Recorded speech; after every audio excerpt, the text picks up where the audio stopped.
सुबह से लेकर अब तक शांति देवी घर से बरामदे तक कर न जाने कितने चक्कर लगा चुकी हैं। परेशानी उनके चेहरे पर साफ झलक रही है। उनकी परेशानी का कारण है घर में साफ सफाई करने वाली काम वाली बाई, जिसके आने का निश्चित समय है सुबह 8 बजे, लेकिन 10 बज चुके हैं और अभी तक वह नहीं आई है।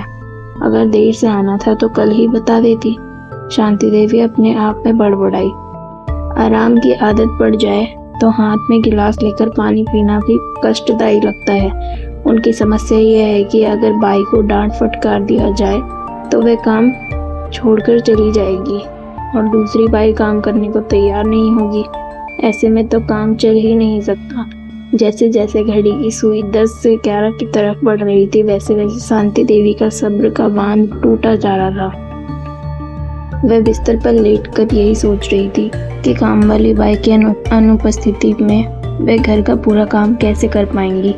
किसी तरह हिम्मत जुटाकर वह काम करने के लिए उठी ही थी कि कमला बाई आ गई। आते ही कमला बाई ने कहा, आंटी जी, मैं कल से 8 दिन की छुट्टी पर रहूंगी। मेरे बेटे की शादी है। आप तब तक के लिए कोई और बाई ढूंढ लो। मैं कहाँ ढूंढ के लाऊंगी, कोई लगा के चली जाना। शांति देवी ने असमर्थता जताई। मैं कहाँ से लाऊं? शादी के सीजन में टाइम किसके पास है? आपके पोते की शादी भी इसी महीने है ना। आप शादी में नहीं जाएंगी क्या? यह बोलकर कमलाबाई तो काम पर लग गई, पर शांति देवी के जख्म हरे हो गए। न चाहते हुए भी अतीत की कड़वी यादें उनकी आंखों के सामने चलचित्र की तरह घूमने लगे। 6 महीने पहले की बात है। वह अपने बेटी के साथ रह रही थी। बेटी के घर रहना उनकी मजबूरी थी। बेटे महू के उदासीन व्यवहार से क्षुब्ध होकर ही शांति देवी ने बेटी के घर रहने का फैसला किया था, पर यहाँ भी उन्हें बात बात पर उपेक्षा ही मिली।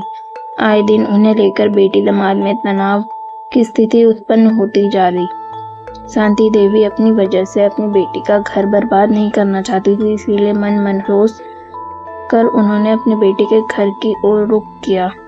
जैसे ही उन्होंने अपनी बेटी बहू के घर में कदम रखा, बहू के तलखी भरे स्वर उनके कानों में पड़े। क्यों बेटी के घर गुजारा नहीं हुआ? खून के घूंट पीकर वह गई। मजबूरी ना होती तो वे कभी यहाँ का रुख नहीं करती। बहू ने कभी उनसे सीधे मुंह बात नहीं की। वह जब भी बोलती जहर ही उगलती।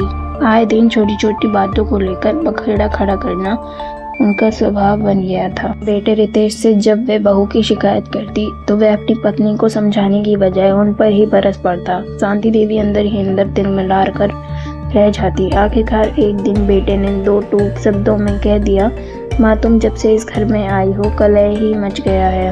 हम अपना काम करें या सास बहू के झगड़े निपटाएं। पैसे की कोई कमी तो है नहीं। ऐसा करो, तुम विदिशा चली जाओ। मैं बीच बीच में आकर तुम्हें देख जाया करूँगा। बेटी की फरमान सुनकर वे अवाक रह गई। उनके मुख से एक शब्द भी न फूटा। पूरी रात वे सो नहीं पाई थी। पति को याद कर बहुत रोई थी। बेटी या बेटे के घर रहने में उन्हें कोई आर्थिक मजबूरी नहीं थी। फैमिली पेंशन मिलता था जो उनके लिए पर्याप्त था। उनकी मजबूरी थी अकेलापन से खुद को अलग रखने की, पर अब वे अकेले रहने के लिए अभिशप्त थी। शांति देवी अपने ख्यालों में इस कदर खो गई थी कि उन्हें पता ही नहीं चला कि काम वाली बाई अपना काम निपटाकर जा चुकी थी। दूध वाले की आवाज सुनकर उनकी तंद्रा भंग हो गई थी। बेटे, बेटी, बहू और काम वाली मिले झटकों से उन्हें दिमागी तारों को झंझना दिया था। उन्हें अपना आराम तलबी पर बहुत गुस्सा आ रहा था। परिस्थितियों से जूझने के लिए उन्होंने अपने आप को मन ही मन तैयार कर लिया था।